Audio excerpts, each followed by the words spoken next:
Dear participants, good morning and a warm welcome to our first online event for 2024, Exploring Funding and Networking Opportunities, the Mediterranean Initiative under Horizon Europe. This event, organized by Euraxis Africa and in collaboration with UNIMED, Mediterranean Universities Union, promises to be a valuable exploration into the funding landscape and networking opportunities available within the context of Horizon Europe. Our aim is to highlight the various funding and networking opportunities with the focus of the Mediterranean region. This is your opportunity to take part in these discussions that could significantly influence your future research and collaboration projects. I am Dr. Ahmed Malal, Associate Professor and the Regional Representative for Euraxis Africa. I am thrilled to be part of this initiative. A special thanks to our distinguished speakers for today, Mrs. Fadila Boughani, Deputy Head of Unit, DG Research and Innovation at European Commission, Mrs. Hiba Geber, Research and Innovation Officer at the European Commission in delegation to Egypt, Mr. Alessandro Calabro, the Policy Officer, Desk and Middle East at DGRTD, European Commission, and finally, Dr. Marcello Scalisi, the Director of UNIMED Mediterranean Universities Union. To facilitate interaction, kindly submit your questions through Zoom. The webinar will be recorded and later made available on Euraxis Africa website as well as the presentation slides. Without further ado, I am pleased to hand over the floor to Mrs. Fadila Boughani for the opening words. Please go ahead. Thank you. Thank you very much, Ahmed. And I would like to welcome all of you to this informative session on the Mediterranean Initiative. And I would like to just remind you of a couple of principles. As you all know, historically, the Mediterranean region has always been a hub for the exchange of ideas, for the exchange of innovation. It has always contributed to the development of civilization and has actually been instrumental in fostering socio-economic progress in the history of humanity. However, as you all know, the region is currently facing a terrible situation, terrible challenges, maybe the biggest of all, in addition to the challenges that we all know, such as the global warming or the repercussion of the COVID-19 pandemic. Collaborative efforts in science, innovation, technology, and research remain essential, maybe more than ever, to finding innovative solutions together to these challenges. This collaboration in science between the EU and the region has existed for many years under the wings of the Euro-Mediterranean Committee, which was created in 1995 within the framework of the Barcelona process, and now under the coordination of the European Union and the Jordan co-presidency. The UFM platform on research and innovation brings together the UFM member states and all the Mediterranean partner countries with the main objective of making recommendations for the joint implementation of the research priorities decided together. In June 2022, the research ministers from all of the UFM countries gathered online for the first time ever through a UFM ministerial meeting on research and innovation, and they agreed on the research and innovation roadmaps for the Mediterranean based on the priorities of climate change, health, and renewable energy. Of course, very critical challenges shared by all the countries within the region. This was a tremendous effort to actually identify together a specific set of priorities and roadmaps that were made jointly over the last years to serve as a reference for the collaboration in research and innovation in the Euro-Mediterranean region.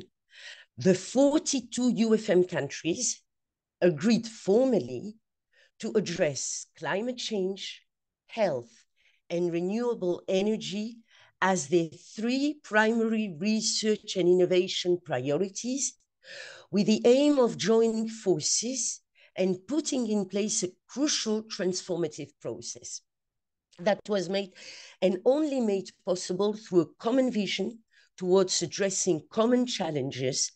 And actually, this effort to really address together that common challenge should really continue inspiring all of us. Moreover, the political agreement comes with a commitment to mobilize resources from national and EU level programs to transform together these jointly agreed political priorities into specific actions, which is again where the diplomats come into play. Well, let me remind you, dear colleagues, that the European Commission didn't miss the call, and the launch of a Mediterranean initiative under Horizon Europe, targeting specifically the roadmap's implementation for the period for 2003 and 2023 and 2024, is actually only one of the one example of the many actions that were put in place together, that were jointly decided. I would like to actually to remind you again that really confronting all of these challenges, the future of the region lies in working together, lies in building closer ties and in finding innovative solutions to the concern that are shared by the region, to the concern that we actually all sharing together. Hence, a common approach to Mediterranean cooperation is really seen as instrumental from the EU point of view, but also, and I know that from the EUFM point of view, it is seen as instrumental to tackle the major challenges of the region, the ones that we know, and all the other ones that we are competing with for actually a while, such as climate change, the securing of clean water, of food, and the ensuring, of course, of a healthy, secure society. This is really, let's say, a major challenge that only together the region will be able to face. These were just a couple of words of introduction. I will not go further than that. I think that the most important is to come, is for my colleagues to tell you what this initiative, which is tackling the Mediterranean, is about, and is for me to encourage you very much to be extremely attentive and also to apply to our calls, because it is extremely important for us to actually increase the level of research and innovation cooperation within the region.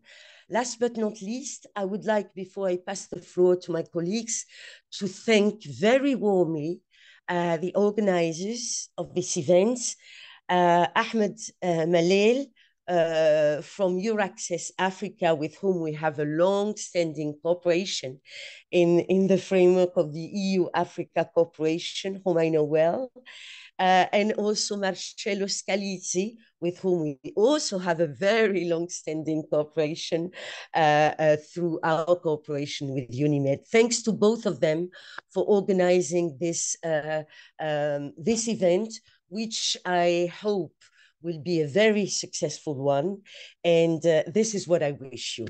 Very, very successful event, and all my wishes for this moment that we will spend all together. Thank you very much. I pass you the floor back.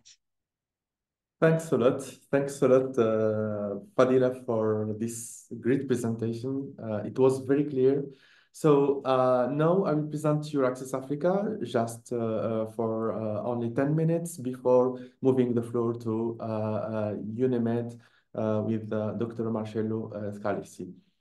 Let me share my screen.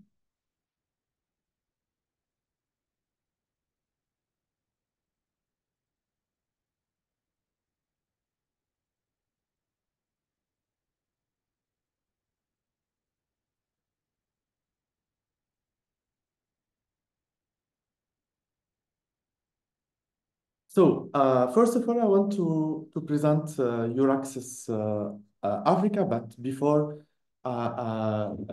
it will be great to present Euraccess Worldwide. So, Euraccess Worldwide is European initiative backed by the European Commission, consisting of services, portals, and tools dedicated to researchers working outside of Europe who wish to connect with their fellow professionals and or engage in research and innovation collaboration and career opportunities in Europe. So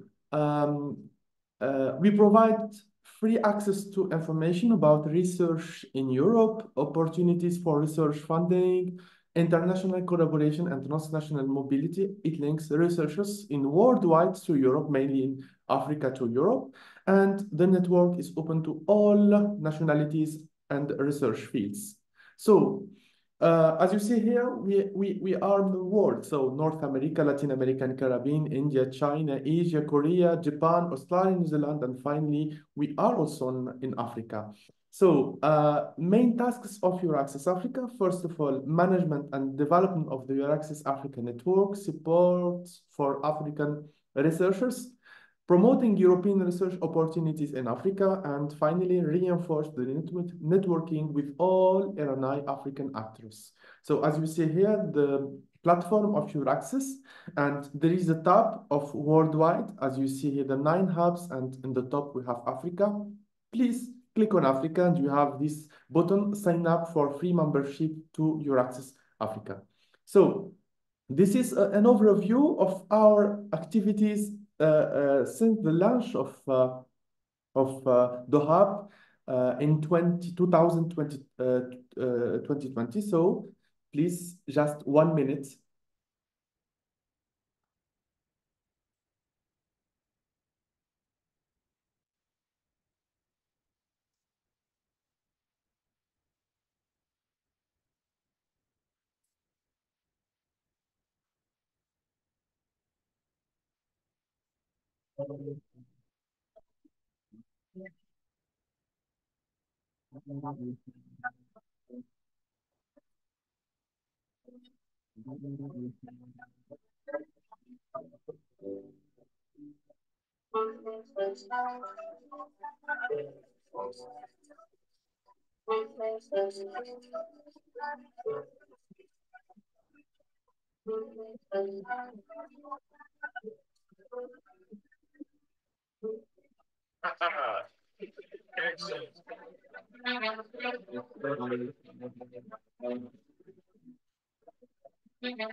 So this is an overview for all our activities. As you see here, we have organized a lot of face-to-face events, online events in many countries in Africa, in Morocco, in Kenya, in Egypt, in South Africa. Also, we have a presentation of Euraccess Africa in the launch of Mediterranean Initiative in 2023. Here, Euraccess Africa Days in Kigali, in Rwanda, also in Nairobi in Kenya, also in Addis Ababa University in June 2023. And we have a tour in South Africa in a lot of many universities. And as you see here, also in Morocco and also in Algeria. So what can we do for you? First of all, promote your national research landscape, promote your funding opportunities, promote your Euraccess network, invite speakers from your network, and connect our researchers with your research labs. And finally, connect you to your European scientific diaspora. So mainly we use the website, social media, flash notes, newsletter, info sessions, and also we give practical workshops related to how to write a proposal under Horizon Europe. So in the website, you can see the news. We have a lot of opportunities, and you can apply as a researcher to get your position as a postdoctor or fellowship or a PhD student, and we have a lot of opportunities for you. Also for events, for each event you can subscribe, you can watch the recording video for each event, and you can, of course, download all slides related to presentations. For Euraccess portal in general, we have each year we have plus than 2 million visitors per year, and we have 1.2 million page viewed per month, and it is for free. As you see here, for example, for Euraccess jobs, actually we have more than 10,000 100 job positions already there for you, and please take this opportunity.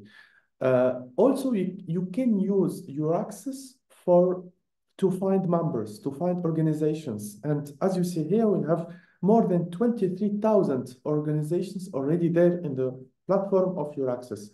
So join us, be informed, be proactive, and click on this button to join our community of researchers. We are in LinkedIn, we are in X, we're in Facebook, in Instagram and YouTube, and you can, of course, visit our website and contact us because our email is africa@euraccess.net. So this is for my side. Now I will give the floor to Dr.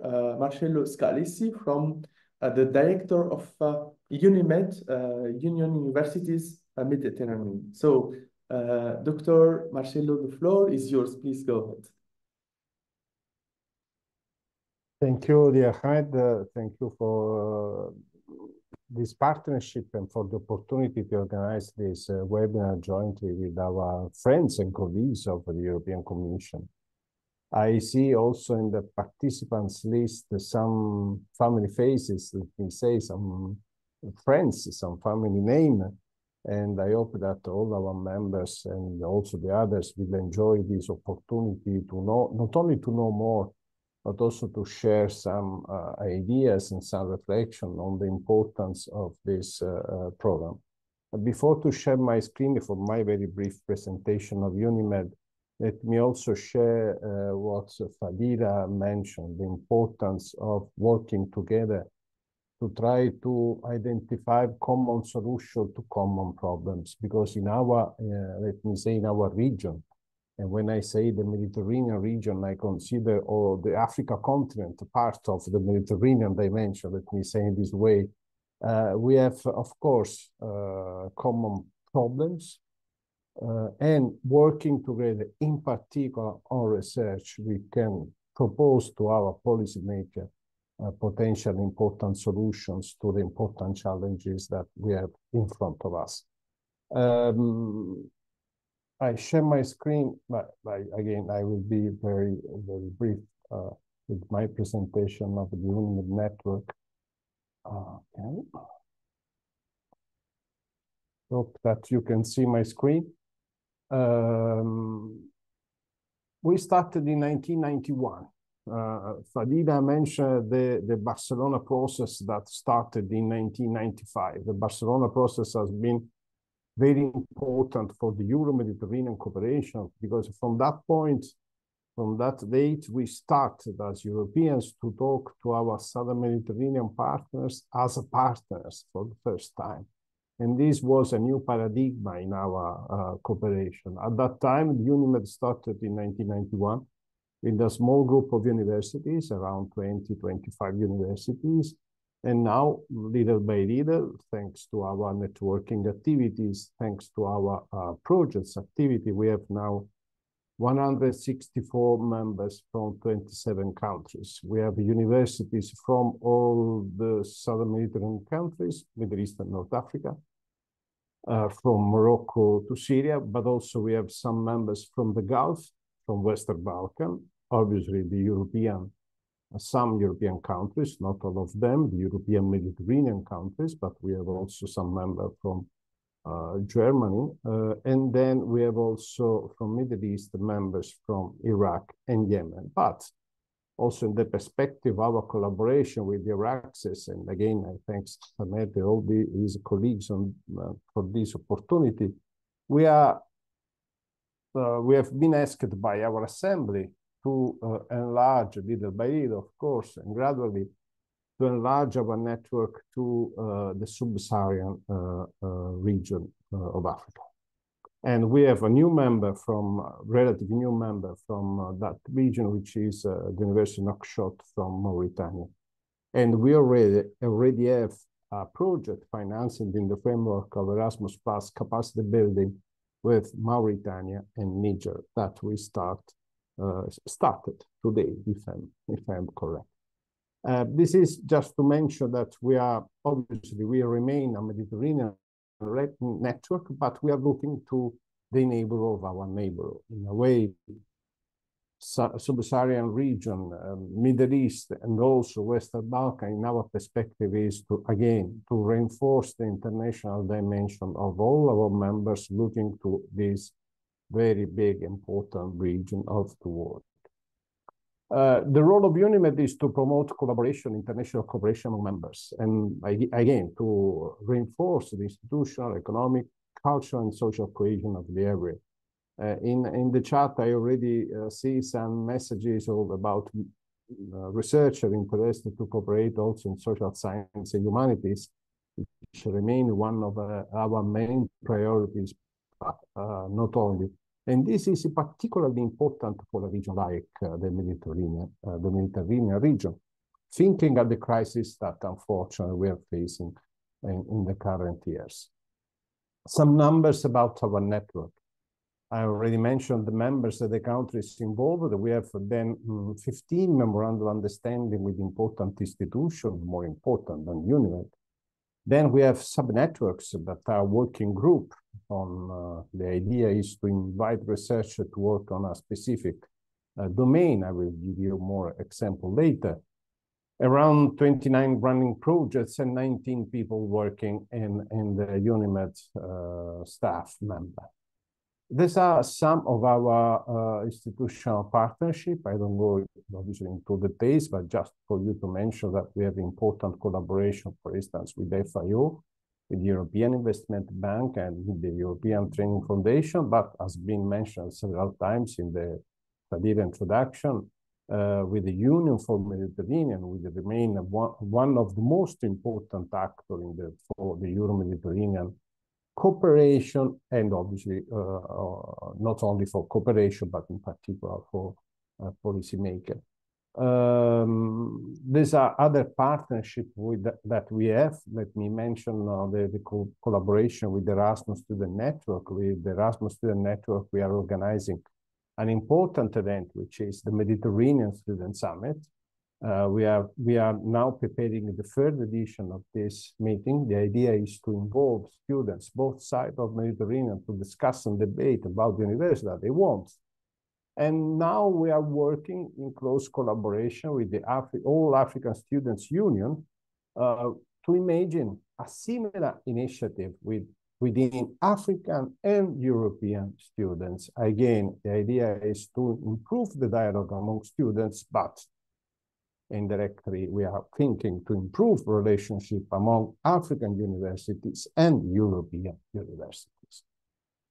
Other important partnership, IOM, UNHCR, are extremely important because we work with them in an important common issue, which is how to support migrants and refugees in higher education, which remain one of our most important values, because in a way it's the idea to support those are in a very big difficulty. I don't want to go into details about our thematic areas and so on, but for us, we have three main important domains. We're looking at university cooperation. First, how to improve autonomy of our education system.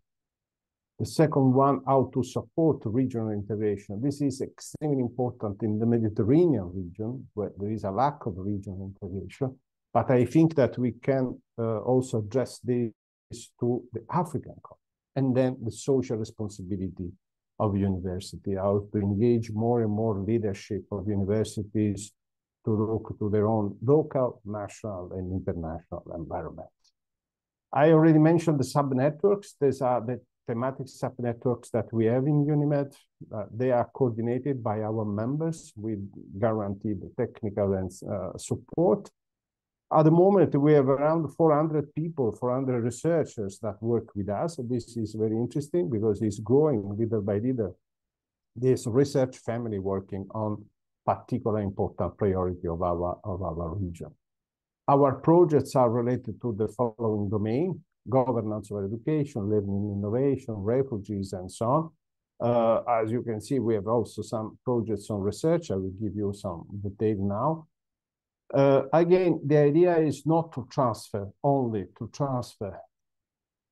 capacity from the north to the south, but the idea is to working together to common problems to find, again, common solution. And also with the idea to improve mobility of students, staff, universities, and researchers from one side to another, not necessarily from the south to the north, not necessarily vice versa, from the north to the south, but also to try to improve the south-south mobility cooperation, again, with the idea to contribute to the regional integration.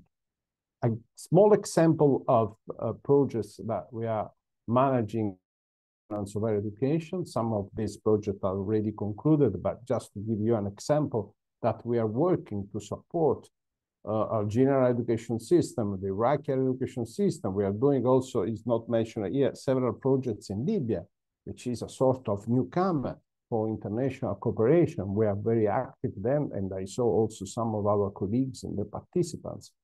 Again, the idea is to working together to help those universities and jointly with ministries to identify new paths and new reform system for the higher education system.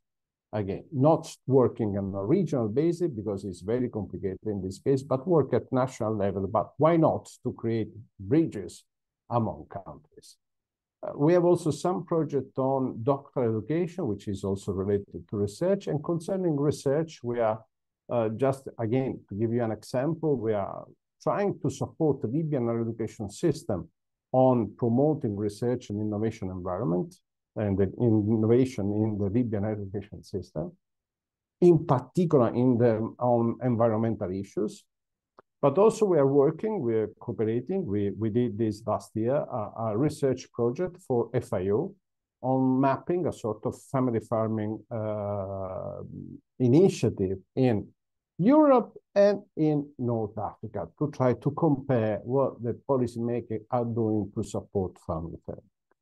To conclude, this is an important report that we wrote for the Union for the Mediterranean. That was a research, an analysis of the internationalization of higher education in the Mediterranean. Thanks to this analysis, we have more or less a clear picture about not only the higher education system in North Africa and Near East, but also what are the trends of mobility of students and staff of those universities and what we need to put in place to support the higher education system in the Mediterranean region. The most important thing that I would like to underline for this report, which is available online on the UNIMED, but also at the UFM website, is that This work has been done with our members in the region. It was not done by consultants in the European side, but has been done thanks to our rich network in North Africa and Near East.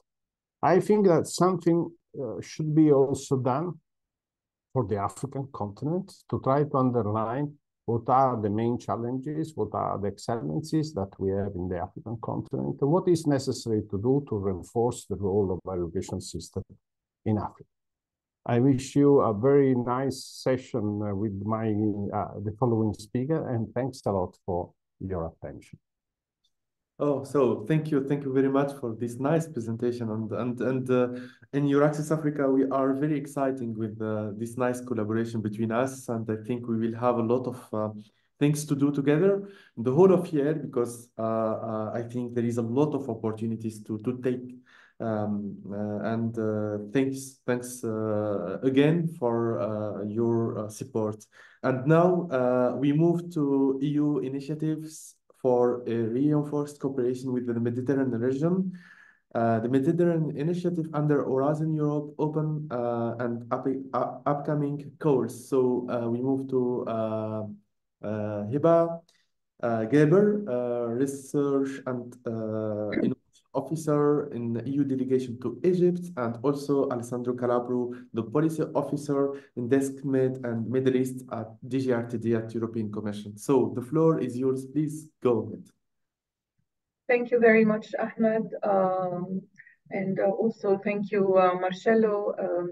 This is a great opportunity to have a workshop in collaboration, of course, with the UNIMED, because in fact, I would say that the vast majority of applicants in Horizon Europe from the South Mediterranean region are in fact universities. So it's a great opportunity to share information about the Horizon Europe Mediterranean Initiative and program at large today. I'm not sure if this screen is shared.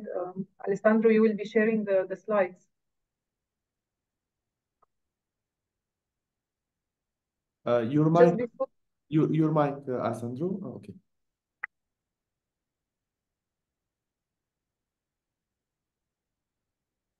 Alessandro, you're muted. Sorry. Do you see my screen? Yes. Okay. Very good. Very good. Now do you see the slide? No. No, but no. So if not, I can share my screen because I have the presentation. If that's okay. Okay. Until Ahmed shares the slides, we will Okay. the presentation. Yeah, thank you very much, Ahmed. The presentation that Alessandro and I will be sharing today, the first part, I will put the Mediterranean Initiative in context. Why did we launch a Mediterranean Initiative under Horizon Europe and targeting which priorities, like putting the Mediterranean Initiative in the overall context of the Euro-Mediterranean cooperation in research and innovation. I will be very brief because I do understand that the most important part is about the calls. So I will be very brief, but it's important to put the calls in context. Next, please. So next, please. Yes. So of course, Union for the Mediterranean or the Euro-Mediterranean countries, in principle, at the senior official level, meaning ministries and public authorities, in 2021 needed to agree on cooperation priorities. What are the common cooperation priorities in research and innovation in the region? This is where the countries came together. We launched a survey and jointly agreed that health, renewable energy, and climate change are the priorities for cooperation in the region in research and innovation. That does not mean that other areas are not priorities. Like we also have PRIMA, which addresses water management and food security and the nexus. But we also need to set targets for ourselves, to agree on priorities, to develop roadmaps for the implementation of those priorities in order to move forward in a way that we call impact pathways, meaning that we need to pull resources together, agree on joint priorities in order to ensure effective and impactful cooperation in specified areas.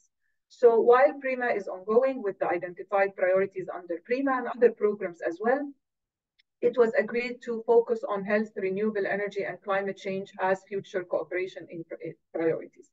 And we developed 8 roadmaps pertaining to those 3 priorities. This is a very important point to highlight today, because I would really advise you, and at the end of the presentation, the last slides, you would have the links to those roadmaps. Those are very, very useful documents developed by experts from the North and South, independent experts, and they were launched for public consultation, meaning that once the roadmaps pertaining to those 3 priorities were developed by the experts, they were launched for the research and innovation community in the region to provide feedback.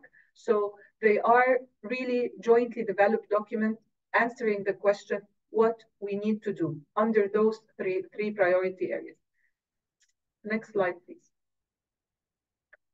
So when we answer the questions, as you will see in detail in the 8 roadmaps pertaining to the 3 priority areas, we answered the question, what do we need to do? What are the research and innovation actions needed? What are the capacity building actions needed?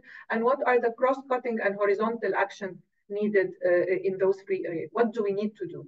Then we move to answer the question, how are we going to do it? What do we need to do in order to implement those 3 roadmaps? So we developed an implementation plan that has 4 pillars. In a nutshell, I will not go into details because also for the sake of time, and I know that the highest interest in the call, is that we started with mapping. What do we have? What are the existing initiatives in the Euromed Research and Innovation Cooperation Portfolio?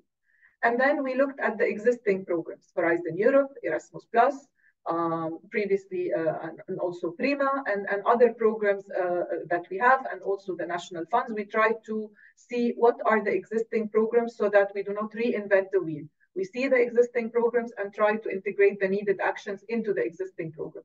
And this is where the Mediterranean Initiative came from, because one of the existing programs was Horizon Europe, and then we tried to push forward for having some calls addressing the needed actions in the current, in one of our programs, Horizon Europe.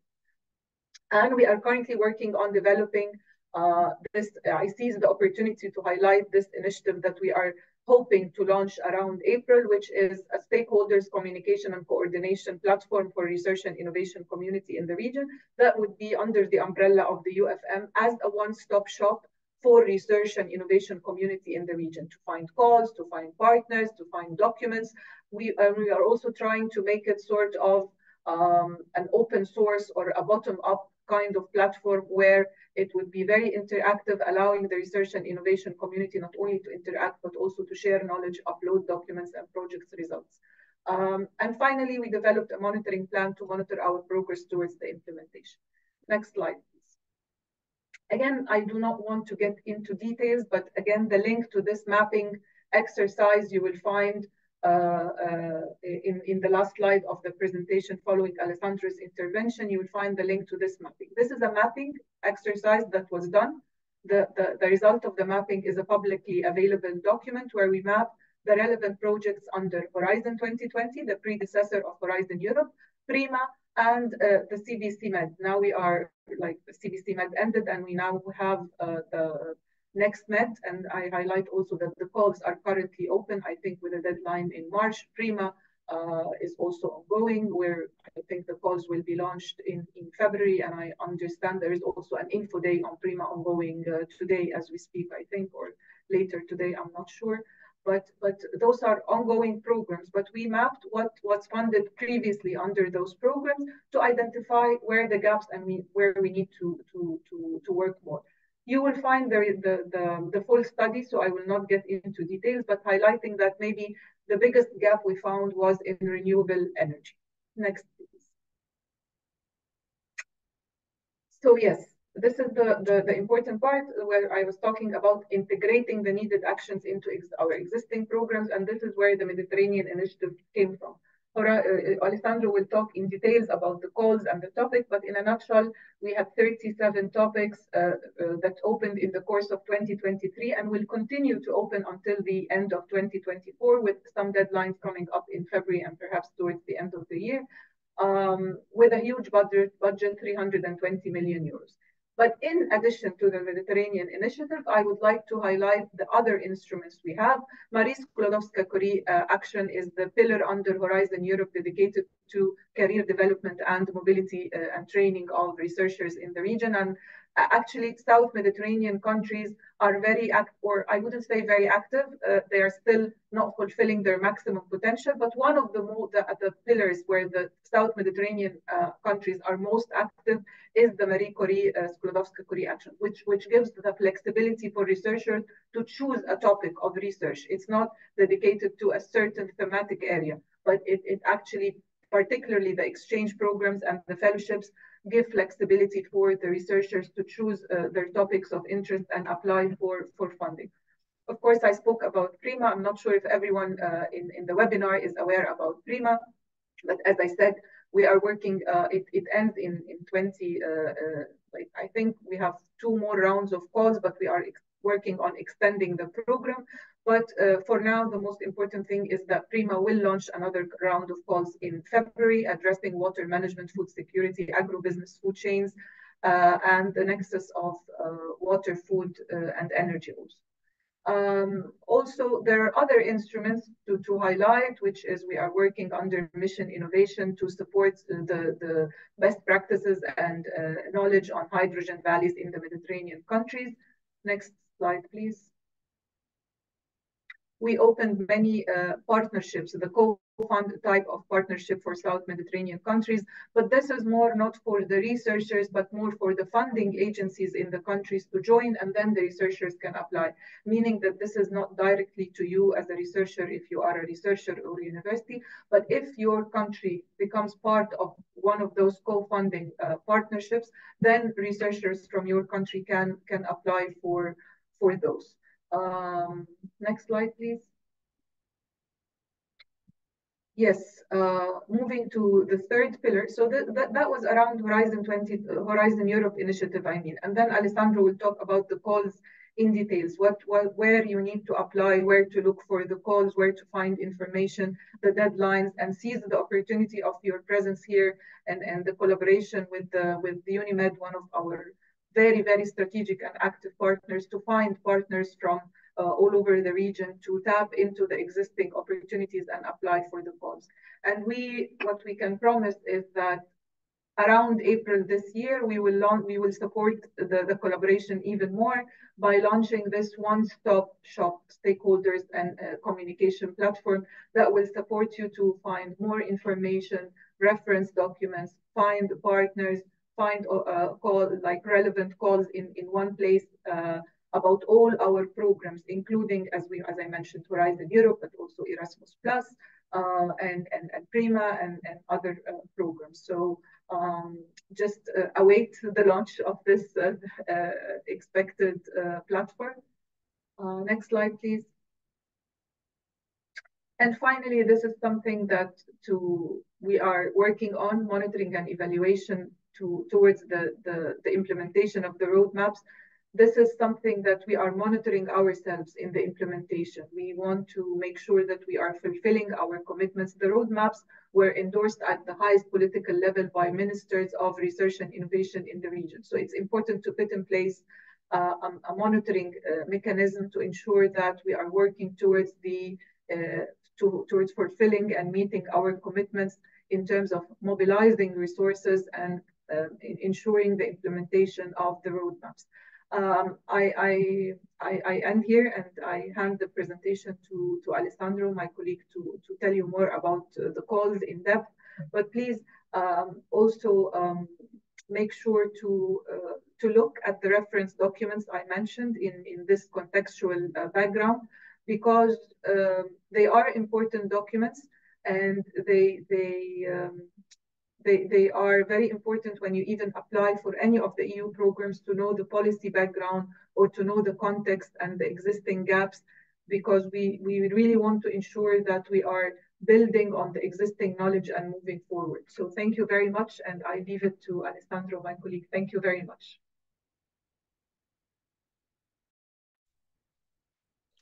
Thank you, Eva, for handing over, and thank you for setting the ground of the initiative and all the cooperation so well. Maybe I would like to take, Ahmed, if you allow me, the occasion to thank you indeed and Access for the support that we always received. Actually, the launch Mediterranean initiative, so you participating very actively indeed in the event that we organized in January in Cairo to present and launch the initiative.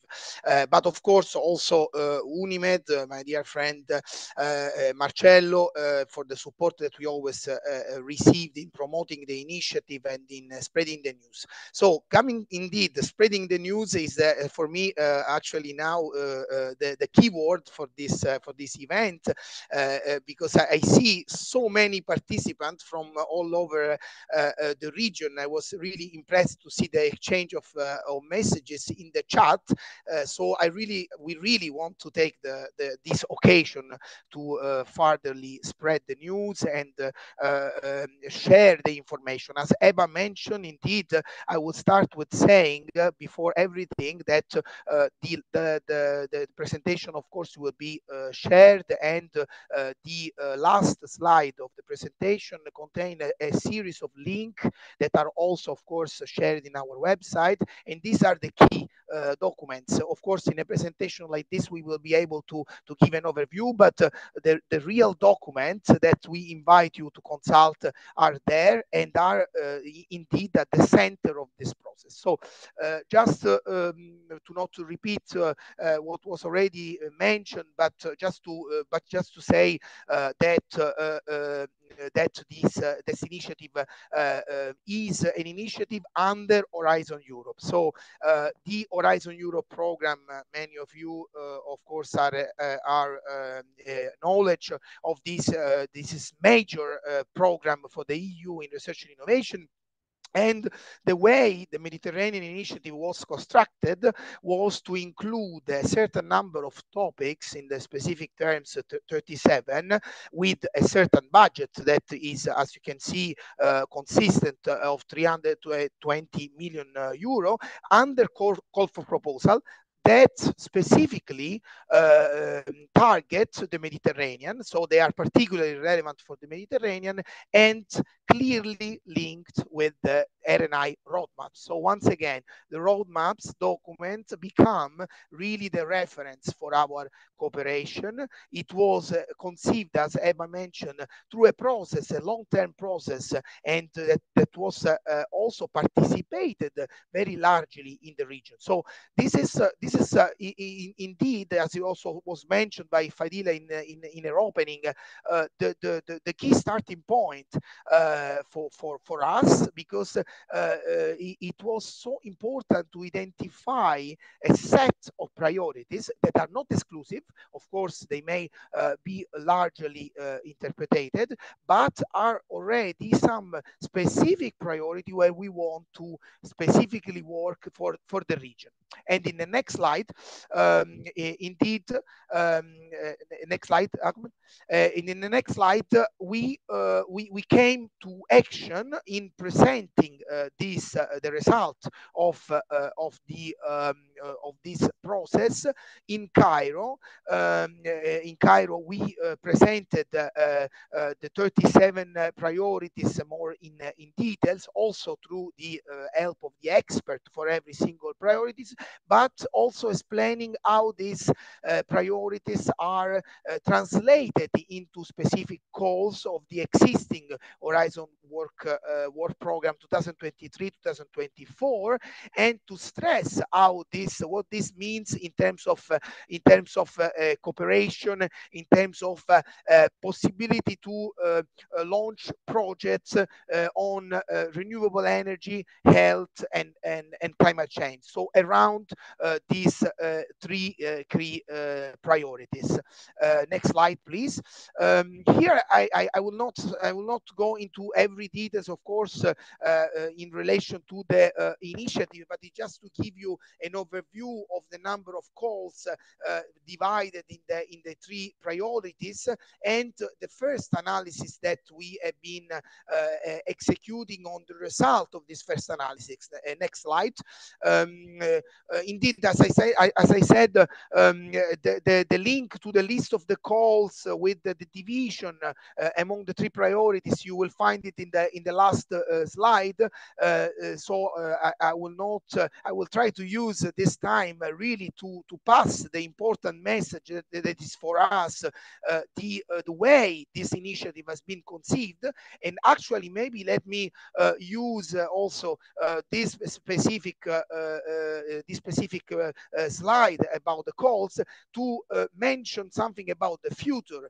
The same mechanism that has been used for the Mediterranean Initiative, so in identify a certain number of calls that are related to the priorities and to the roadmaps, will be also done in the future. And actually, let me say that the reflection has already started.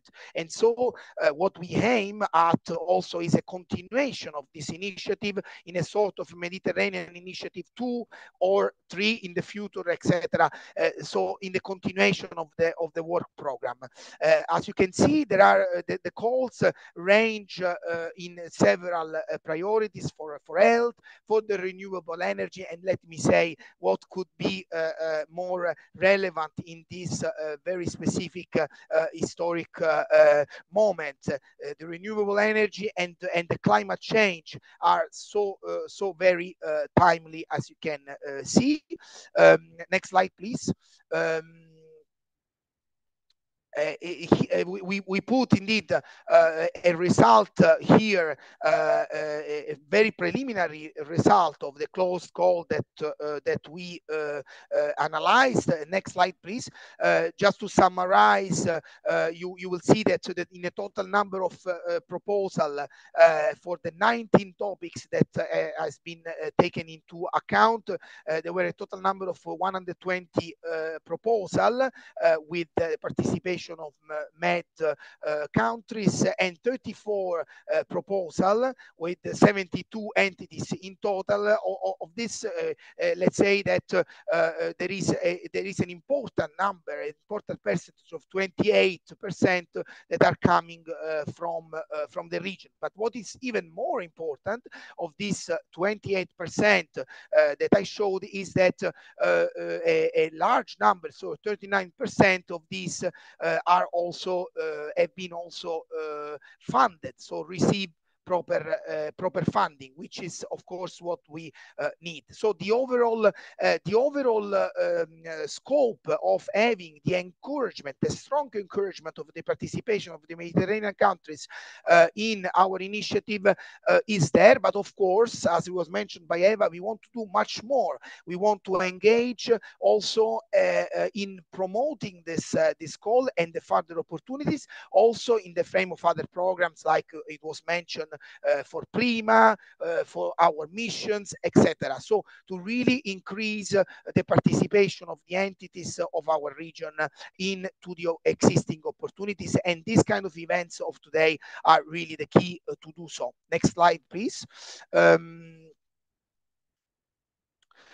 Here I just mentioned one of the example. We can go very far into this, but it's one of the example of the call, for example, relating to solar system for the industrial process, heat and power. On this call, we had the participation of several of the countries involved. In the next slide, we highlighted indeed that for example, we have Jordan and Morocco participating in this call, and in a successful so here we're talking about successful proposal that receive funding, important funding. Next slide, because exactly here I wanted to stress, I put two examples, one on renewable energy and another one on climate change, of calls that are open, and they have a deadline of January 2025, specifically targeting the resource efficient and of photovoltaic in production, use and disposal. And indeed, as you can see, they have a specific target to reduce the environmental footprint associated to these technologies. But overall, indeed, as it was mentioned, here we wanted to give just an overview of what it exists and the overall message of engaging into this information. And what we aim at in April, as it was mentioned, is to have really a one-stop shop where to find all this information, all the opportunity for the stakeholder, for our stakeholder community. Next slide will be another call that we would like to advertise also on the cluster 6. So on the minimizing climate impact on aquaculture, which has a deadline of September 2024. It may seem very far, but actually is actually very close, because the work starts today.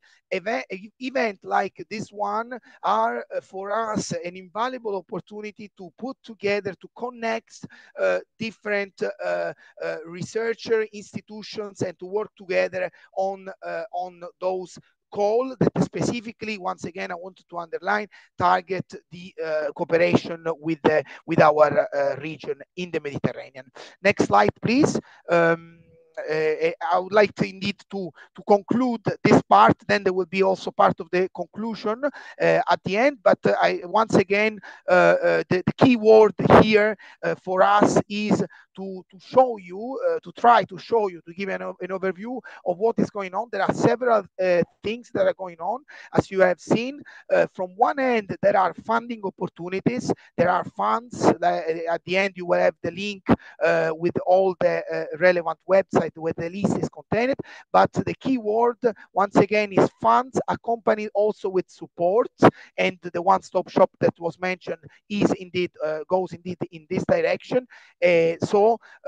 So please engage with us, help us to spread the news about calls and to make them as successful as possible. And thank you very much. Yeah, thanks a lot, Alessandro, Calabro, and thanks a lot, Hiba Gaber, for this nice presentation related to Mediterranean Initiative. So I think we keep the Q&A session at the end, but now I will move to the last presentation of this online event related to how to find a partner. So give me just one. Okay.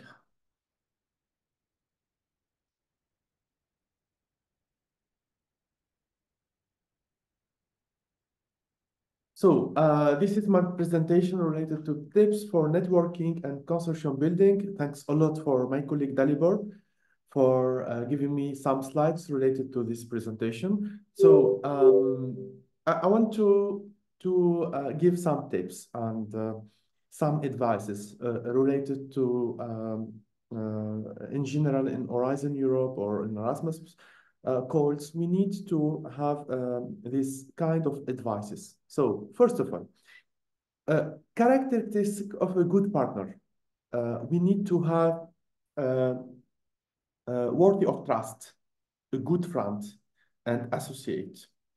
We need to have a partner with common vision and goals, with the high motivation and passion, with confidence, with the teamwork and solving not critical problems, and effective delegation, and reliable performance and accuracy and expertise on the field, and good communicator.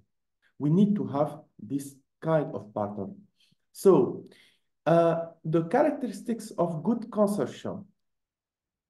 We need to have experienced coordinator, experience in the project management, but also in working with teams, multidisciplinary of research and collaboration.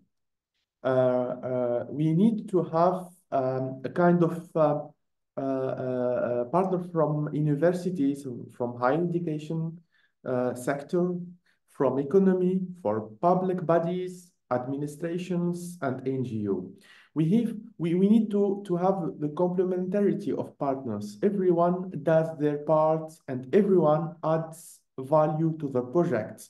And of course, it must be geographical distribution of the project partners.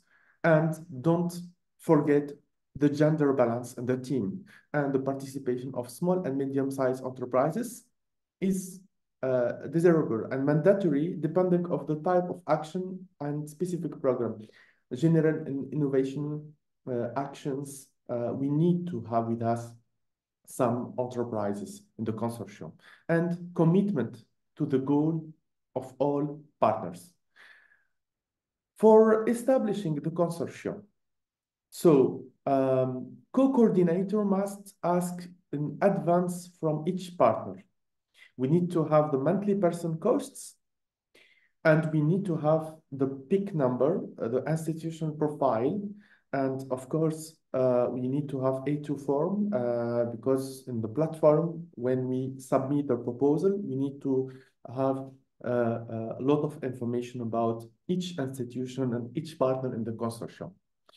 The number of partners per consortium, it depends. It depends on the project's topic, scope of research, number of tasks. If we have a lot of work packages and a lot of tasks, we need, of course, a number of partners. Other conditions from work program, we need to see all details in the code. We need Sorry, Dr. Ahmed, your slides are not visible to participants. Okay, and now, so no, don't worry. I will share this. I will share my slides after. No problem. Okay. You see my screen or not now? Not yet from my side. No, we see the last slide of Alessandro. The Ahmed, last slide. so, Okay. So we'll try to share my screen again. Sorry for that. yeah, because I guess it will be easier for the participants. No. Sorry for that. No, I think it's okay now. If you can, yes, good. Sorry for that. So just because I already shared my screen for the presentation of Heba and Alessandro. So I'm talking about some tips related to the consortium and how to find a good partner and how to succeed the proposal. And of course, for the number of partner per consortium, we need to set the number. But it depends of the project topics, the scope of research, the number of tasks, and the work packages in the proposal. And we have other conditions from the work program. So we must see all details about each proposal and the eligibility criteria for the code. And I will show you after the platform how to find calls and how to see all details.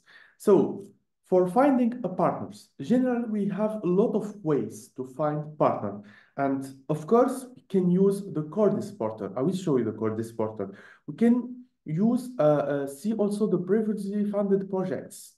And we can participate in info sessions and events face-to-face or online. And we can, in the networking events, of course, we can contact NCPs, national contact points for each area of each field or each thematic of each cluster.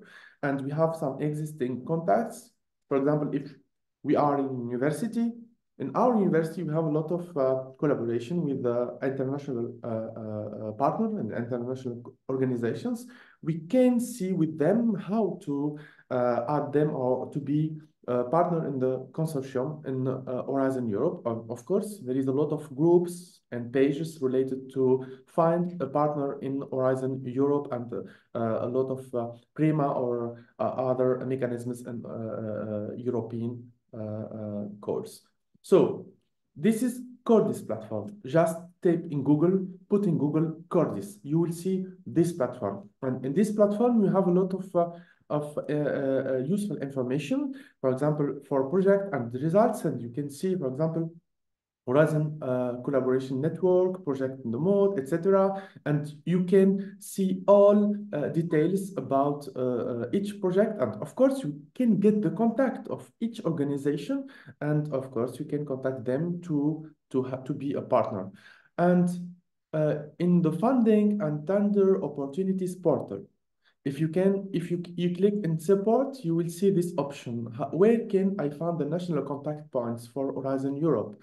And of course, after that, we will have you will see here the group, the country group. You have member states or associate country or third countries. And of course, you can click on member state if you want to find partner in Europe. And for each country, you can, for example, click on Germany. And after that, we have functions. You have a lot of NCPs. And of course, you will get the contact of the NCP. You will get the telephone number and the email contact. And you can write email to express your interest to be a partner in the call, but you need to get the ID of the proposal or not the call of topic. So, for example, for the funding and the tender opportunities portal, you will have this partner search announcement for this topic. For example, for each call topic, for each one, we will have this page, and you can click on, and you will see there is a lot of organizations looks for to be a partner in this consortium, and we can use the filter, and you can just search for organization who give the expertise request or the expertise offer, and you will get the contact, and you can connect with them and to see the possibility to be part in the consortium in this call topic. So we have some criteria for partner selection. For example, we need the interest and motivation, first of all. This is the first rule. And we also, it will be benefit to have some experience in EU RNI projects. And we have English language skills because the proposal is written in English, and the critical mass. Key questions for partner selection. Is it reliable or not? Is it suitable for the purpose and needs for the project or not? Do they have the necessary resources as in organizations? Do they bring added value as a consortium member? And do they contribute to gender equality with the participation? We need to have some answers before selecting a partner. And as you see here, you are here as a partner, and there is a lot of points. First of all, the first one is topic of research, geographic, partner type, and expected impact. And of course, you will select the partner for related to each point, and you will create the consortium, and we will check the checklist of activities and the check work program and the specific target group of partner. And the complementarity of partner in the consortium in terms of expertise, qualification of realization of research, meeting the minimum rules according to the work program, adequate geographic distribution, and different type of organizations, academic institutions, SMEs, and many more, and the quality of human resources for the project implementation. It is, I think, very important. So this is the skill matrix in the consortium. As you see here, we have a lot of work packages, work package 1, the management, 2, 3, 4, etc. And you have a lot of partner, and as you see, we will distribute the work packages and tasks because we have the expertise for each partner, and we need to have a minimum of equilibrium between partner, and we can use the skills and affect each partner in the work package. And here, just to see also some tips for partner search, be pragmatic, talk with colleagues at conferences, seminars, and other gatherings. Invite them to your project. Keep in touch even after the project. Be prepared. Don't go to the networking events without a clear idea, vision of the project. Bring business cards and other promotional materials useful. and be visible. Publish an institution profile or a personal profile and search for potential partner on the thematic partner platforms. So prepare at least one page of text with the following information: the vision, mission, and goals of the institution, the department, clinic, group, project, etc. Our expertise is in, you can put in detail the expertise for each organization. We regularly provide services. So far, we have implemented projects and we are particularly interested in, and here you must put the call ID, the call topic ID, if you are interested to be part in this call topic ID. If the project is known, then write how you see yourself in the project offered by the partner. And of course, you can write this email and send this kind of email to NCPs and put this kind of expertise offer to in the platform of funding and tender opportunities portal. And you can use social media, of course, to maximize the chance to be visible. And of course, you will get the possibility to be part in Horizon Europe project as a partner. So this is for my side. Of course, I can just show before Q&A session, I can show you how to find all call topics related to the Mediterranean Initiative and specific for open for submission and upcoming calls. So first of all, we need to put in Google, and in Google, we can put funding and tenders portal like this, okay? After that, this is the first link. You can click on this link. This is the main platform, funding and tender opportunities portal. As you see here, I will show you how to search and how to find. Ahmed, sorry to disturb. Ahmed, sorry to interrupt. We do not see the demonstration. Okay. So, yeah, okay. So please make sure you can share your screen so that people follow. Yes, exactly. And thank you, Ahmed. Yeah, thanks a lot, Fadila, for that. Thanks a lot. And now, is it okay or not? Yes. Now we're there on the. There we go. Okay, So Google, very good. Yes, we are in Google. So first of Yeah. all, we need to put funding and tenders portal. This is the main portal, okay? The main portal of Europe, okay? To find all opportunities for funding. So the first link you click on, okay? You will see this kind of platform, and you have a lot of options. Support, work as an expert, projects and results, how to participate, and search funding and tenders. And this is the first option, search funding and tenders. We click on, and after that, we wait, and we have a lot of filters. And you will see, I will try to click on clear all, okay? So we can use keywords. And if not, we have a lot of options. We have forthcoming calls, open for submission, and closed. And as this is the main platform, and we must, first of all, select the period for from 2021 to 2027. And this is the program, and you have Erasmus+. We have a lot of mechanisms related to European opportunities, and you will see Horizon Europe here, okay?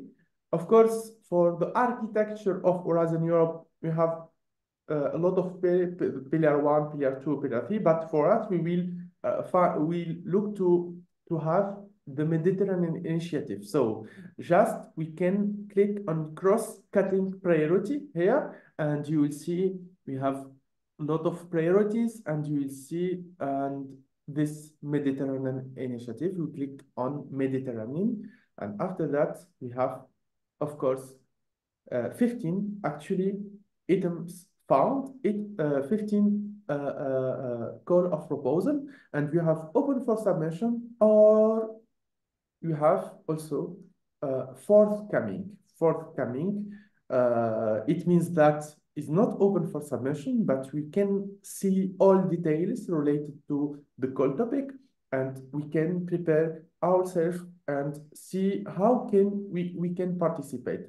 So I will show you how, for example, for this one, this call topic, we can click on, and you will see here the topic ID, okay? This is cluster 5, Horizon cluster 5. The call is 2024 D301 13. To see the budget, we need to save the number. So we click on budget overview and we search for 13. You will see here the 13. We have 13 million euro and we have 2 proposals. So here, this is the indicative number of grants. We will have 2 grants. It means that for each one, we will have 6 million euro for each accepted project. And of course, this is research and innovation action, the type of action. This is a single stage. And the deadline, so sorry for that. The deadline is, I think, tomorrow. But just I want to show you how to see all details about the call topic. We have the topic description, we have the expected outcome, we have the scope, and I advise you to see all details. And of course, this is the general conditions to see if we are eligible or not to participate. And please, you can use this tool because it is a useful tool. And if we click on, you will see a lot of organizations looks to be partner in this call topic, and we will have a lot of flags for each Turkey, Greece, etc., Germany. And you can use this filter. For example, you have expertise offer or expertise request. If you are you have the account of as administrator of your organization, and you can contact your administrator in for example, if you have a university, you can contact the head of international cooperation in the university to ask him to add some lines related to your expertise offer. And of course, this organization, this request, it will be added here, and you will get, you will be in touch in some partner from the Mediterranean region who asked to be to add you as a partner in the consortium. Of course, you can use the support overview like this, and you can be in touch with national contact points. For example, we have, okay, yes, this option, for example, we have only 3 clicks, okay? The first click, member state, for example. The second click, for example, Belgium, okay? And we ask to be in touch with, for example, the NCP of food in Belgium, okay? So 3 clicks and we will have the contacts. Okay, prepare yourself and you can contact the national contact point for Belgium in the food, okay? This is kind of help or assistance to be partner in Horizon Europe program. Of course, don't forget Euraccess Africa. If you can put Euraccess Africa, this is Euraccess Africa, and in the website of Euraccess Africa, we have already put it all related calls related to Mediterranean initiative. Just I will show you here how to find all call topics related to the Mediterranean initiative. Yes, this one, the Mediterranean initiative, and we have already published an overview, okay? And this is, you can download this PDF file and you will see all related call topics with the link. You can click on this link and you will have, of course, the deadline for each call topic. We have also some call topics with the deadline is 7th of February, and we have, of course, 22 February, and for forthcoming calls, we will have also some example here. We have 25 April, this one, so we can participate because we have a lot of time, and we have the chance to take a part in these core topics. Please go to EURAXESS Africa website because we publish a lot of information about opportunities and the Mediterranean Initiative. This is for my side, and just I will stop sharing my screen, giving the floor to now I think to participants to allow them to give some live questions. So please raise your hands if you want to give your some question. Thank you. Ahmed, if I may, Ahmed, I think before you give the floor to the participants, I saw many questions about Yes. the availability of, one, the slides, two, the presentation of today. So maybe you could answer everybody by telling them how they will receive these two pieces of material, and then I'm sure they will have many other questions. Yes. We will add all slides today in the same page of EURAXESS event. So we'll add all details, and we'll add the recording video also for this online event. So no, don't worry for that. Okay, so Ahmed, to answer the colleagues, to answer their request, because I can see it in the chat, and there are many requests. To answer them, the advice is to send them to EURAXESS website, yeah? Yes. Where they will get everything. Exactly. Okay. And you can Colleagues, contact us. you got it. Yes, and you can contact us at africa@euraccess.net. Only that. Okay, we will receive your email, and after that we will. But for slides and the presentation, you will see all slides in the website. And today, in the afternoon, we will add all slides. Don't worry.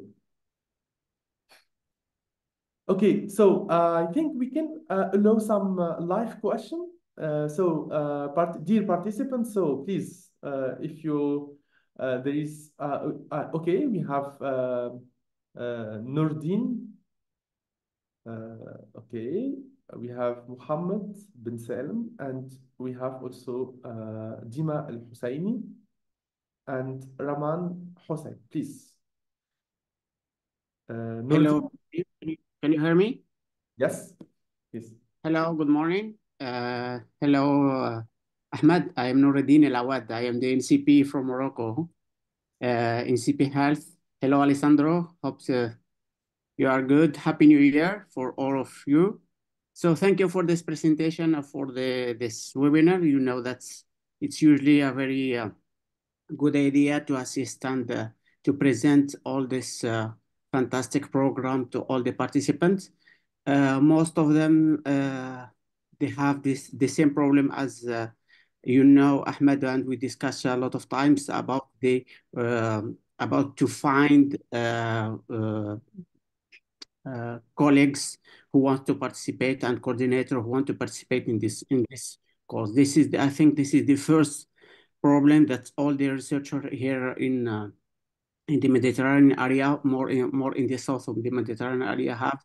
So as I asked you before, that it will be a good idea if we can prepare the brokerage events in different areas in order to have a meeting with different coordinator of projects from the north of Africa and from the north of the Mediterranean area, and the participant or the colleagues who want to participate in some programs. I think that it can be, it's very demanded. It's very interesting if we can organize something like this. And thank you very much for all the presentation and for all your efforts.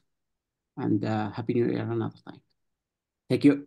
Thank you very much. If you can, Alessandro or Fadila or... Yes, I respond with pleasure.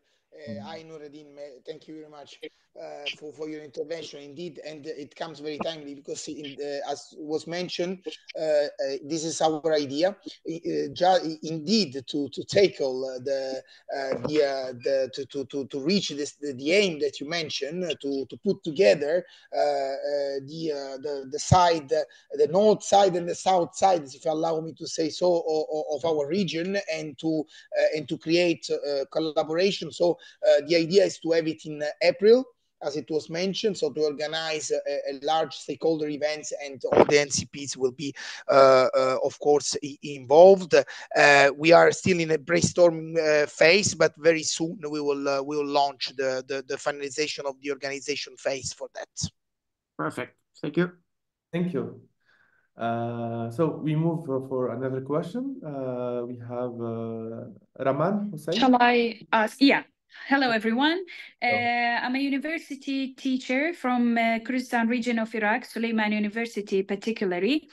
I have a question, like, as you have said, that you can share your expertise in the website as those who did in Albania and Austria. So my question is that, since, for example, let's say I'm an English language teacher, if I have an idea or if I have a skill or specific projects that I want to contribute to anyone and collaborate and help, I have to ask my, so my question is that, shall I ask my international directory department to add this skill and this contribution or collaboration here in the webpage, in the funding tender opportunities support, that the last part that Mr. Ahmed explained for us?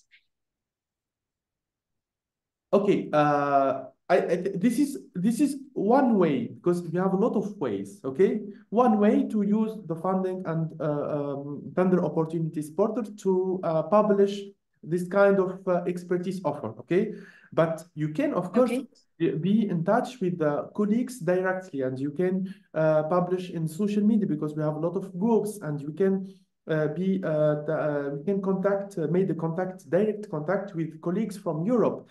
Don't worry about that, okay? So since I have lots of initiative projects about climate change throughout English language, I'm cooperating with my students, raising awareness, and I have that, and I believe that those projects could be spreaded internationally. Like everyone is asking, how can we contribute to climate change as English teachers? So I have lots of ideas, lots of projects that does not cost lots of money, such as awareness, workshops, training courses. So can I share those ideas to Eurex email and partner? Yeah, of course. Yeah, of course. And I think UNIMED also, because UNIMED is... And you are encouraging to share them, for example, on LinkedIn and Facebook, and sharing my account with you guys? Yes, please go ahead. Yes, it will. Okay, thank you. Thank you very much. Thank you very much for taking your time. Thank you.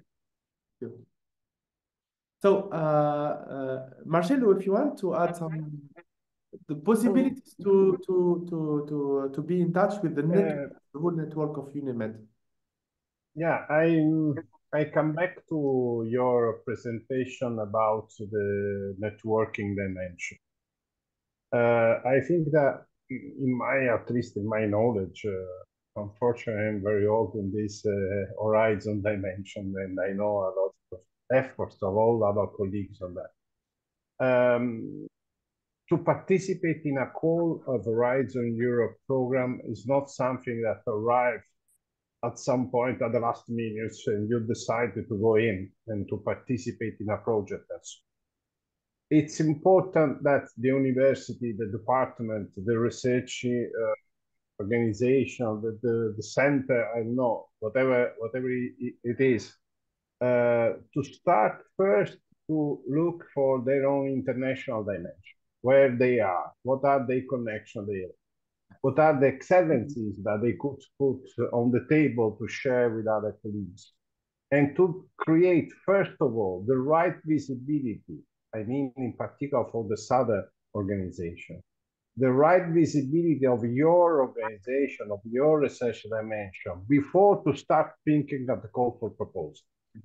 Call for proposal is a sort of the last moment that where you, at the end, you try to be involved, to be as a partner or as a coordinator, depending on your capacity and depending on your experiences on this participation. But first, you have to look at your, let me say, stakeholder map, looking at the international dimension. And I think that is the first process. And in this perspective, as you said, Ahmed, it's extremely important to use the networks as better as possible. Independently if it's UNIMED or Euraccess, there are many networks where surely your universities are involved.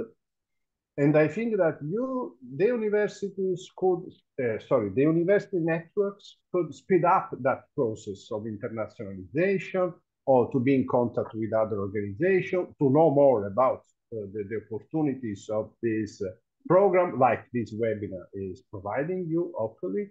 And this will create the right environment in your organization to understand if you are ready to be in, or if you have to build some more capacity and start with other actions, for instance, capacity building, mobility of students, mobility of researchers, and so on, or visiting some other institutes that could provide you knowledge and so on.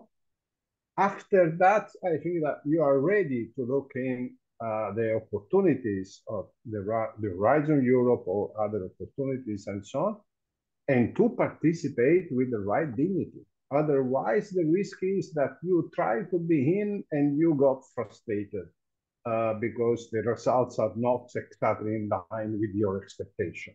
Before to create expectations, it's very important to know the environment of all this. It's a big and challenging project. Horizon Europe try to finance excellencies. This means that we need to know where we are as organization and what we can do looking at our priority. I saw also other questions in the chat. For instance, I was referring to there is an important questions about the deadline of the calls that we have running at the moment that are close to end, but we are waiting the calls of 2025, but if I understood well, we have to wait until the end of the year, more or less, to know more about the next calls. But again, before to look to the calls, make sure that you are in the right position to apply, to be partner. If not, you have to prepare yourself to be able to answer to that. In this perspective, I think, as I said, UNIMED is totally at your disposal to support you, to analyze with you weak point and strong point. I think as well Euraccess Africa, and we will continue to do things about in terms of capacity, in terms of training, in terms of information opportunities, and I hope that we could join these efforts of the DG Research for the April brokerage events. That could be another step in this perspective. Africa is, and I also do this for our colleagues from Iraq that already did the intervention. Africa is not a priority for the European countries to say that we are doing something for African research organization. Africa is an opportunity for all of us to build right competencies in African research institutes, in African research institutions, is for the benefit of all our community.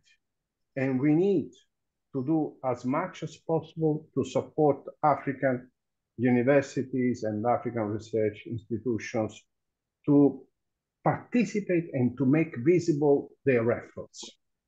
The rest will arrive little by little, but I think this is my message of it, because otherwise you risk to focus only on the call for proposal, missing the way to arrive at the call for proposal. And you could lose your time and invest a lot of your efforts for nothing. This is something that I would like to underline. Thanks. Thanks a lot. Thanks a lot. So we can get some other questions. Mohammed bin Salim, please open your mic if you are with us. Thank you very much, Dr. Ahmed, for this great opportunity, and thank you all of you for this inspiring presentation. I am Dr. Mohammed bin Salim. I am the head of Faculty of Law in International Libyan University in Benghazi. Actually, my part of my question has been answered by Mr. Marcelo. Thank you very much. But I would like to add because I just only saw Libya as a partner only for Ipticar project. And as we have the Faculty of Law has been recently launched in International Libyan University of Benghazi, and we all, me and myself and all the team, very excited to work on the project of migration from legal perspective and legal consequences for the migration based on the geographic situation for Libya and the unique and urgent need to find a solution. And we have been working in a project for who doing what and how with the partners internally and externally. So after what Mr. Marcelo said, looking and extension for local partnership for the Africa in general, and of course with the Libya. So I'm so excited to be part of this project in the future, and I will follow your steps, Dr. Ahmed. Thank you very much for the steps, how to communicate and how to email you and to open up the bridge between us and Libya as a Faculty of Law and you for next project. So thank you very much, and that was it from my side. Thank you very much again. Thanks a lot. Thanks a lot, colleague Mohammed. We move to Dima El Husseini. Dima. Yes, good morning. Thank you. I've just posted my a message. I got really the answer to my question from Marcelo's reply. So thank you very much for all your presentations. They're really very inspiring and very interesting. And I hope we can do all together in a good job together. Thank you very much. Thank you. Thank you, Dima. Raida. Raida. Yes, thank you all. It's been a great opportunity to meet you.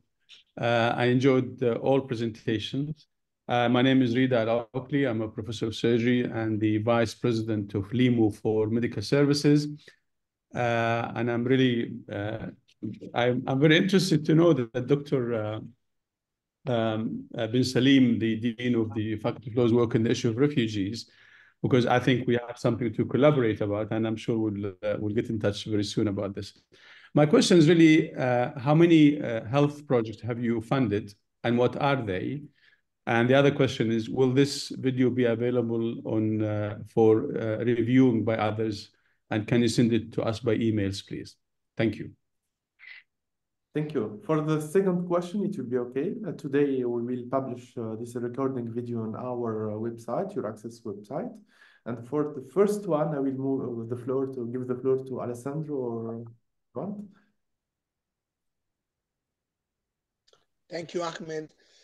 Indeed, we can provide the information. I don't have it at hand right now, but we can provide the info on the statistics, because as it was mentioned, so for the Mediterranean Initiative, there are a certain number of calls that are indeed identified in the initiative and include the priority of health, but we can enlarge it also in general to the work program 2023-2024. So maybe this can be also useful to identify the calls that encourage international cooperation at large. So we will try to maybe compile a certain list and share it with you to be shared. Okay, thank you very much. The two last questions for our online event for today. We have Hassan. Thank you very much, for the opportunity. I want to thank you, all of you, for the presentation, and the presentation actually, very, very interesting. I'm Engineer Hassan Jimo Nawala. I'm calling from the, I'm attending this, this live Zoom from United States of America. Specifically from Louisiana, Baton Rouge. I'm doing my bench work with Southern University, Baton Rouge in Louisiana, and I have an opportunity to attend, to make a presentation at a conference in Harvard University But unfortunately, I can't fund myself to that place because of the funding. So my question is this, your program, does it sponsor does it take care or does it sponsor the conference? To be frank with you, I'm researching on a phenomenon that is a marginalized, community.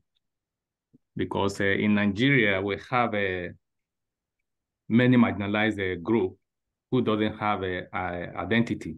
And that is why I decided to research on that phenomenon to actually know the challenges being faced by marginalized group. Why don't they come and register for their identity? And the government of Nigeria now, if you don't have an identity, you have they have intervention from many marginalized groups. But the gate for you to access that kind of intervention is you must have your national identity card. It's just like, in United States here, if you don't have a security number, then definitely you cannot do anything. You can't do anything. You can't access a bank. You can't access any intervention from government. Similarly, the same thing is occurring. Actually, this is Nigeria is a third world country, and in Africa. But then now it has come to a state that you need to, because of so many things that is happening in the country, like a problem of challenges of insecurity and what have you. But the issue of marginalized group is equally very key, because they are group and the community they are large. The community are large, and you find them in virtually all the 6 zones of in Nigeria. So I decided to research on that. What is the challenges? What are they actually? Why are they not presenting themselves for national identity so that we can have government intervention? They can send their wards to school. They can send their wards to to hospital and some other government and social intervention. So, and luckily, I was when I sent in my application to Harvard, Harvard conference, program, and it was absorbed. But unfortunately, for me, I'm a student here in Baton Rouge here in Louisiana. So I need to go there. I need to transport myself, and they actually, they want me to be there, but the funding is the problem. So attending this Zoom program, I see it as an opportunity for me to ask: did you actually sponsor conference? So that is my question. Okay. Thank you very much for attending, for listening to me anyway. Okay, thank you. So yeah. So we don't fund the conferences, but there is a lot of you can be in touch with some organizations in Europe and Africa also. We have African Academy of Sciences. We have the Association of African Universities. There is a lot of organizations in Africa and also in Europe. We can get fund to your scientific meetings and scientific conferences, and you can participate in the cost actions, because in the cost actions there is a lot of ways and a lot of thematic area, and you can participate, and you will be in charge to meet your colleagues face to face in Europe and a lot of other countries. So you can contact us by email. Email us, please, africa@euraccess.net, and we will take... Africa what? Please come again. africa@euraccess.net, and we will take care in your to give your all response to your requests. Okay. Now sorry, I couldn't get you right. You mentioned African dots. Africa aerobus euraccess.net. Okay. Yeah. Okay. So we move for the final question for today. Bamig Boy, if you are here, please open your mic.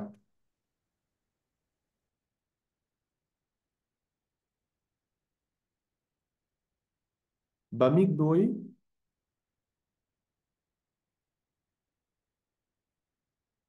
Okay, so I think we come to the end now, and We will give the final word, and first of all, I will give the floor to Fadila.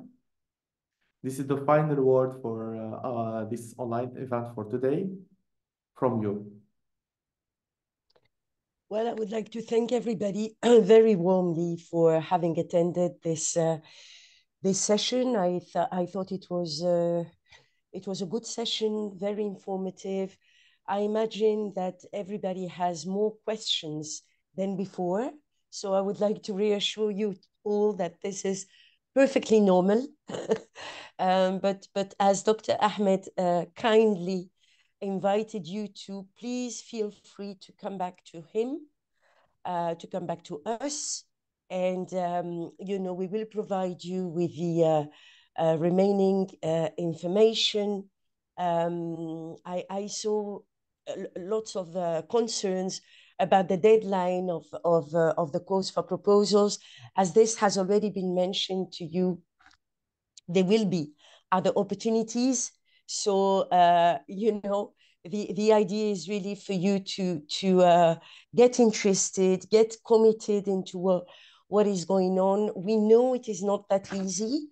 You know, the framework program is not an easy animal to understand and to grasp.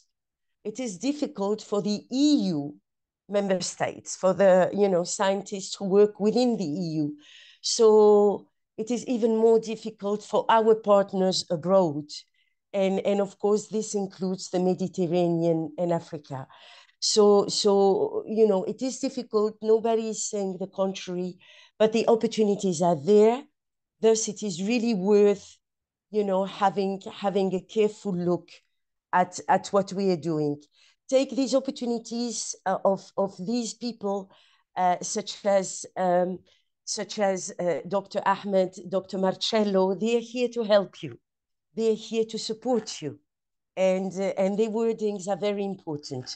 So please do pay attention and to these networks. Do take all the benefits of these connections in order to be able and benefit as much as possible from the opportunities of Horizon Europe. And with this, I would like to thank you once again, all of you, and maybe pass back the floor, I don't know, to you, Marcello, maybe to say a word before we pass the floor to Ahmed. Please, Marcello. Thanks, Fadila. Thanks, Heba. Thanks, Alessandro, for your very active participation. I'm very impressed that you, Fadila, stay with us until the end, because I know how busy you are. Thanks. I totally agree with your words, with your final words, and we are obviously committed to support all our members, but generally speaking, our community. Again, we think that, as I said, it's not important at the end to succeed or not in the call for proposal. But if you see the path that you have in front of us, you will build something in any case, because this opportunity gives you the possibility to be in touch with international players, to be in touch with international research organizations, and these provide you for sure opportunities for many, many other activities. Obviously, I hope that you will succeed to be an active actor of the research European program of Horizon Europe. We have in front of us until 2027 a lot of opportunities, because this is the most important thing to mention. The program is there, started in 2021, the last version, and will finish in 2027, and then will continue. If you start now, it's not for tomorrow. It's not for the cold in April in any case. If you are able to join, why not? But this, in any case, you will have opportunity in the coming years. And I strongly encourage you to make your efforts and your steps to succeed. And UNIMED, with my teams and my team and my colleagues, and I can surely say also Euraccess, and very happy about this collaboration with Ahmed, his team, and we will continue to offer other opportunities to all of you. And thanks a lot for your participation, and I hope that we will see soon in presence, inshallah, in some place. Thank you. Thank you very much. We give the floor to dear Alessandro. Thank you, Ahmed. No, I think a lot has been said, and maybe I'm left just with really thank everybody. Thank you for organizing such an informative and interesting event. I mean, the words of Marcello, I think, end perfectly this session. The information are many, we know, but I mean, your support, your continued support is crucial. So please, everybody, do not hesitate. We are really impressed to see 176 participants still connected. So I mean, this is for us really really flattering, and we hope that everybody add some info, some overview, and please do not hesitate to continue getting information and to asking for any support you may need. Thank you very much, Ahmed, really sincerely. Thank you. Thank you very much, dear Alessandro. We give the floor to Hiba. Hiba, if you are here. Yes, hi. I echo Alessandro and Fadila in everything they said. I would like to thank you and Marcello very much, and really I hope that the event today would I know it's like for people to know about the opportunities is something, and to actually apply is another story. But it's the first step, and we are ready to help. We are here, all of us, in information, finding partners, and everything. Thank you very much. Thank you. Thank you, dear Hiba. So before I want to give the floor now to Dr. Yidil Fana, our second regional representative for Euraccess Africa. Welcome on the board. So yeah, please. Yeah, thank you very much, Dr. Ahmed. I think everything is already said. I just want to say thank you for all the panelists and all the participants. Euraccess Africa is always here to help you. You can write our email and we'll try to respond to all your questions. Thank you very much. And again, we'll meet next time. Thank you. So for my side, I have 3 words, honestly. Be informed, be connected, and be proactive. And we can say bye-bye now and see you soon. Bye-bye. Goodbye. Goodbye. Thank you very much. Goodbye. Bye-bye. Bye. Bye.